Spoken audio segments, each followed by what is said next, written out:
Hello students, binomial distribution exercise 8.1 इसका question number 4 5 cards are drawn successively मतलब एक के बाद एक, one after another with replacement from a well shuffled deck of 52 cards. हम 5 cards draw कर रहे हैं, मतलब मेरा n का वैल्यू हो गया 5. Find the probability that, probability find out करना है. First one, all are spade. Second one, 3 are spade. Third one, none is paid. Okay. Now, from the 52 card, उस 52 कार्ड्स में 4 सेक्शन होते हैं. 13. एक होता है हार्ट वाला, एक होता है डायमंड, एक होता है क्लब और एक होता है स्पेड. ओके, तो हमको स्पेड चाहिए. तो टोटल कार्ड्स है 52, स्पेड है 13. तो स्पेड का प्रोबेबिलिटी कितना हो गया? 13/52, दैट इज 1/4. क्यू का वैल्यू क्या होगा फिर? Q is should be equals to 1 minus P, 1 minus 1/4, that equals to 3/4. Clear? P और क्यू ये पता है. अब क्वेश्चन में क्या बोला है? All are spade. मैं 5 कार्ड्स ड्रॉ कर रहा हूं, वो पांचों के 5 ऑल शुड बी स्पेड, मतलब मेरा पी ऑफ एक्स जो मुझे फाइंड आउट करना है उसका फॉर्मूला लिख रहा हूं. NCR P raise to R Q raise to N minus R. जो 5 ड्रॉ कर रहा हूं पांचों के पांचों मुझे स्पेड चाहिए. So I am writing 5C5. P का value 1/4, that is 1/4 raise to 5. Q का वैल्यू 3/4 और उसका पावर है n minus R. 5 minus 5 that is equal to 0. 5C5 का वैल्यू होता है 1 raise to 5 is 1. 4 raise to 5, 4 16 64 256 1024 into 1. That answer is 1/1024. Clear है? Easy. अब इसके बाद बोला है 3 आर स्पेड, मतलब मेरा आर का वैल्यू कितना हो गया? 3. आर की जगह पे 3 रख के आप सिंप्लीफाई कर सकते हैं. और थर्ड वन बोला है नन ई स्पेड. नन ई स्पेड, मैं जो 5 कार्ड्स ड्रॉ कर रहा हूं उसमें से कोई भी स्पेड नहीं हो, मतलब कितने स्पेड हो? ऑब्वियसली कितने स्पेड हो? 0 स्पेड हो. तो थर्ड में नन ई स्पेड, इसके लिए हम क्या फाइंड आउट करेंगे? P of 0.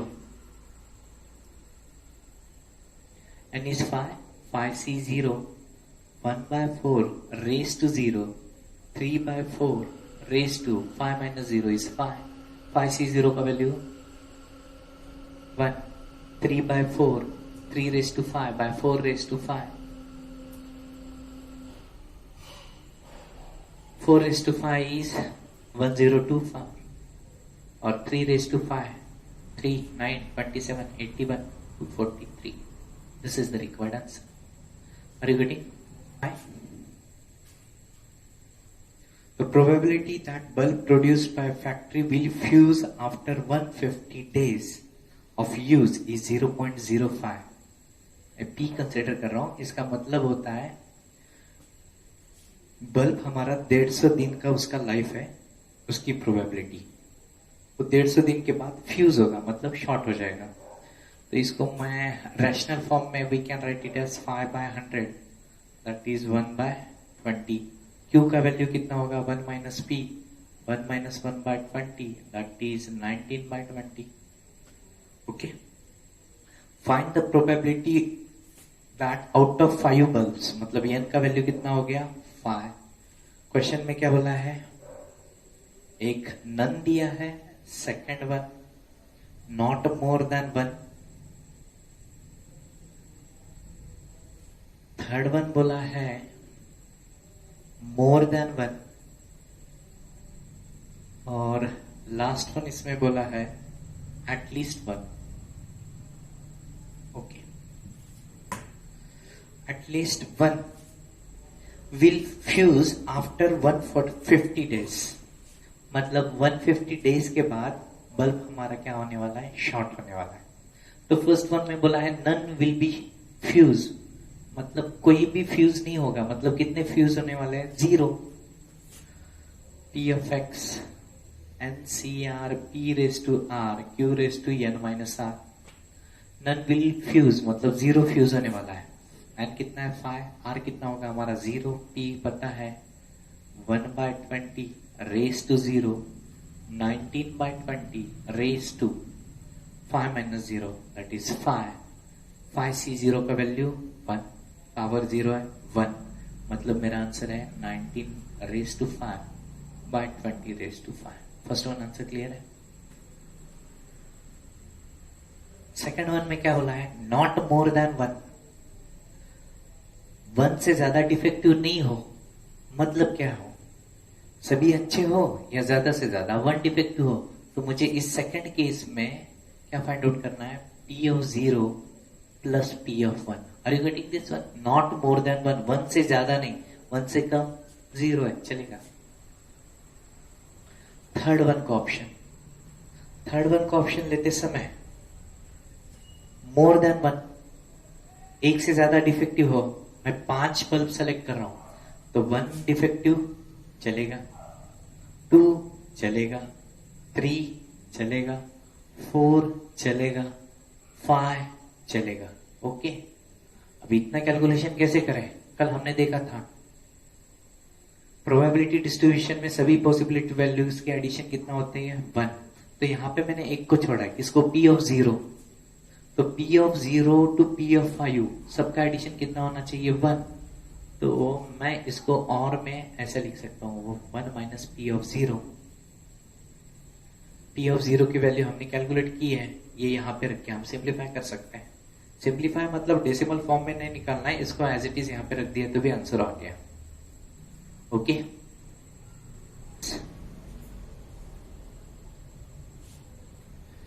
a bag consists of 10 balls each marked with digits 0 to 9, 0 1 2 3 up to 9। 10 bag है, ये 9 और 0 मार्क वाला 10। If 4 balls are drawn successively, कितने बॉल्स मैं ड्रॉ कर रहा हूं 4, तो ये इनका वैल्यू कितना हो गया 4। What is the probability that none is marked with digit 0? None is marked with 0।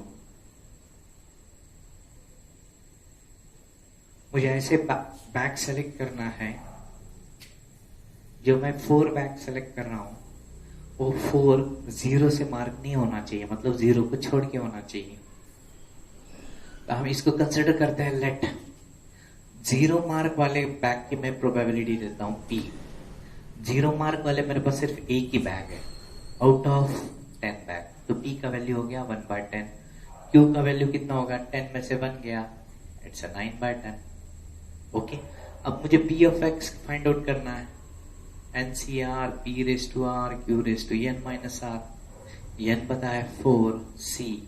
अब नन मतलब ऑब्वियसली 0, तो यहाँ पे 0 आ गया, 1/10 raised to 0, 9/10 raised to 4 minus 0 that is 4, 4C0 1, 1/10 raised to 0 1, it's a 9 raised to 4 by 10 raised to 4, that answer is 9 raised to 4 by 10 raised to 4। Clear है, समझ में आ गया question number 6। Next question, question number 7।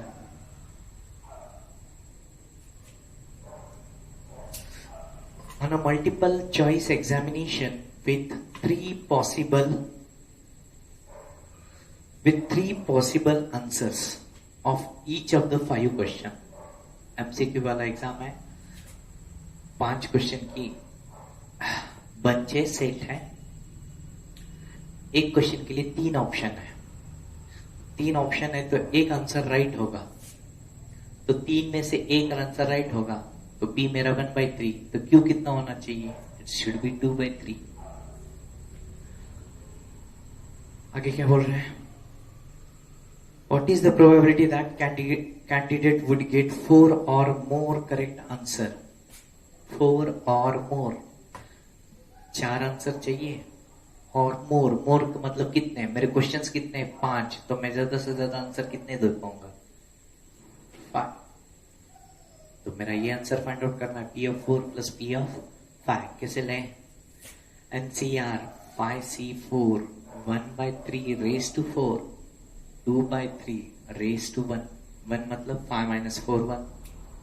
Next is 5C5 1/3 raised to 5 2/3 raised to 5 minus 5 0। 5C4 इसका value कितना होता है? 5।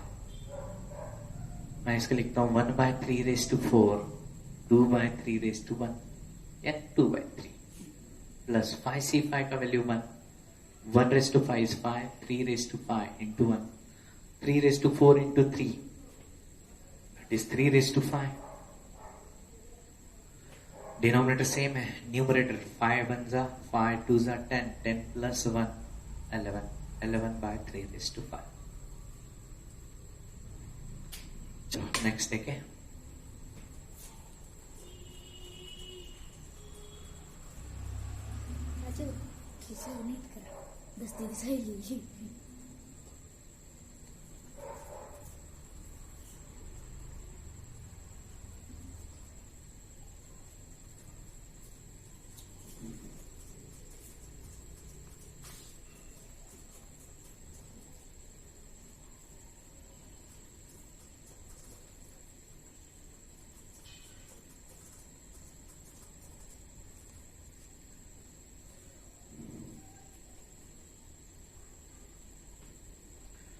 Question number 8,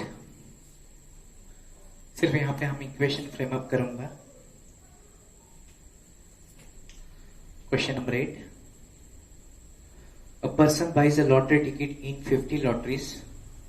in each of his chance winning a prize is 1/100। Winning का chance है 1/100। 100 में से एक बार चांस है उसका विनिंग का, तो obviously 99 times he will lose। Okay, we have to find the probability, first one at least once, second one exactly once, और third one at least twice। इस क्वेश्चन में सिर्फ मैं इक्वेशन फ्रेम अप करूंगा, अब simplify कर लेना। अब टिकट कितने बार ले रहे हैं? लॉटरी टिकट्स इन 50 lotteries, कितने बार बोल रहा है वो? 50। अब क्वेश्चन में है एटलीस्ट वंस, कम से कम एक बार उसकी लॉटरी लगे, कितने टाइम्स में? 50 में। कम से कम एक बार मतलब एक बार, 2 बार, 3 4 5 6 अप टू 50 तक। अब 1 to 50 तक प्रोबेबिलिटी लेना बहुत लेंदी कैलकुलेशन है। इसको शॉर्टकट कैसे लें? 1 के पहले क्या आता है? एटलीस्ट वंस बोला है ना, तो 1 के आगे जा रहे हैं, लेकिन ये कैलकुलेशन लेंदी है तो मैं 1 के पीछे चलता हूं। 1 के पहले क्या आता है? 0, तो मैं इसको कैसे सिंप्लीफाई करूंगा? 1 minus P of 0। Okay, exactly once मतलब यहां पे मुझे P of 1 फाइंड आउट करना है, R की वैल्यू 1 है, simplify. At least twice, at least twice का मतलब क्या होगा? बोलो इसके ऊपर से क्या होगा? एटलीस्ट ट्वाइस, ट्वाइस के आगे जाने के बजाय ट्वाइस के पीछे कौन है? 1 है और 0 है, तो 1 में से P of 0 माइनस करो और P of 1 माइनस करो। इसको सिंप्लीफाई करो, you will get the answer. Okay,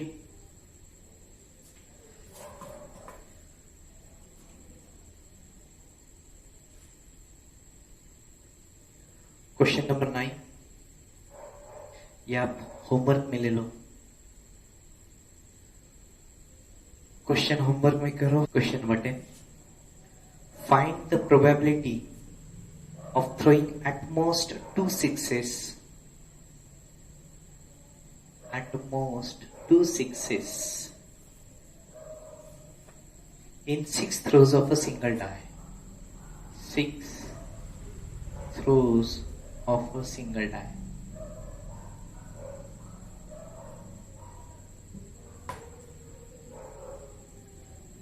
single die मतलब ऑप्शन 1 2 3 4 5 6, उसमें 6 कितने बार आता है? एक बार, तो 1/6 क्यों कितना हो गया? 5/6। Are you getting? Single die में मुझे 6 चाहिए, सिंगल डाई में 6 एक बार आता है, so 1 by option total N of 6, 1/6 5/6। और एन कितना होना चाहिए यहाँ पर? 6, क्योंकि मैं कितने बार डाई थ्रो कर रहा हूँ? 6 टाइम्स। अब क्वेश्चन में बोला है मुझे एटमोस्ट 2 sixes चाहिए, ज्यादा से ज्यादा कितने चाहिए? 2 के ऊपर नहीं चाहिए। तो एटमोस्ट के लिए नीचे चलना है, तो मुझे यहाँ पे कैलकुलेट क्या करना है? P of 0, P of 1 plus P of 2। Okay, अब कैलकुलेशन आप समझ चुके हो, कैलकुलेट कर सकते हो। Okay, next question is question number 11. It is known that 10% of a certain article manufactured are defective. Defective बोला है कितने? 10%, that is 10/100, that is 1/10। ये डिफेक्टिव है। तो अच्छे वाले कितने होने चाहिए? 9/10। 10 में से एक डिफेक्टिव, तो 9 अच्छे। What is the probability that in random sample of 12 such articles, कितने आर्टिकल्स हैं? 12, 9 आर डिफेक्टिव। यहाँ क्वेश्चन में एटमोस्ट 9, एटलीस्ट 9 ऐसा कुछ नहीं बोला है, सिर्फ क्या बोला है? 9 आर डिफेक्टिव। मतलब मुझे exactly P of 9 find out करना है। That is NCR, N12 C9 1/10 raise to 9, 9/10 raise to कितना आएगा? 12 - 9 3। इसको सिंप्लीफाई करो, that is your answer. Okay, question number 12, last question. इस टाइप के ऊपर एक क्वेश्चन होता है एग्जाम में।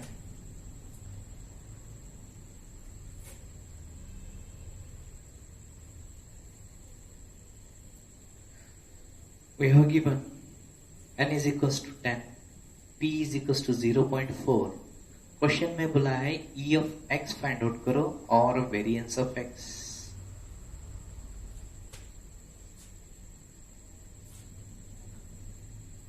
सेकेंड वन, p दिया है 0.6, e of x दिया है 6। क्वेश्चन में बोला n फाइंड आउट करो और variance of x find out करो।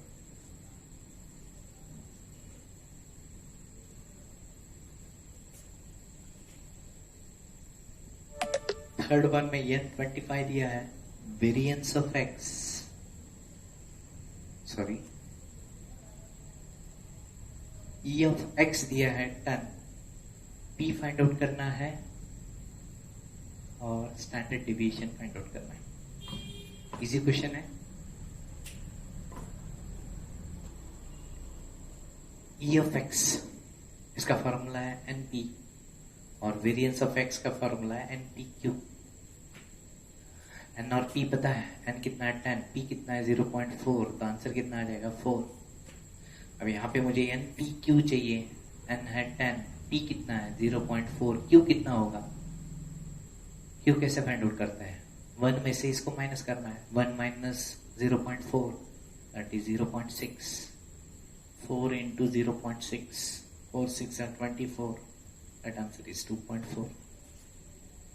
ओके, इसमें n फाइंड आउट करना और वेरिएंस फाइंड आउट करना है। e ऑफ x का फॉर्मूला पता है मुझे, np is equals to 6, n calculate करना है, p कितना है 0.6, मतलब n का वैल्यू कितना होगा 6 / 0.6 that is equals to 10। Variance कैसे फाइंड आउट करता है? Variance is equal to N P Q. N का वैल्यू 10, पी का वैल्यू 0.6, क्यू का वैल्यू कितना है? इसको 1 में से माइनस करो। Okay, 10 into 0.6, 6 4 24, right. इसमें पी और एस डी फाइंड आउट करना है।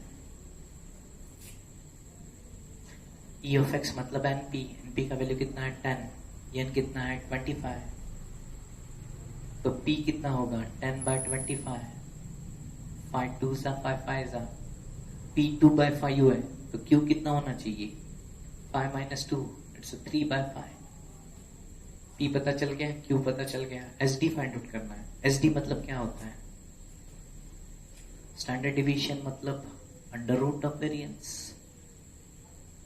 Under root of variance, variance का फॉर्मूला है एन पी क्यू। एन कितना 25, पी कितना 2/5 और it's 3/5, 5 5 25 cancel, that answer is √6। समझ में आ गया? हो गया लेसन। इजी टॉपिक था। उम्मीद करता हूं आप सबको ये समझ में आ गया होगा। ओके।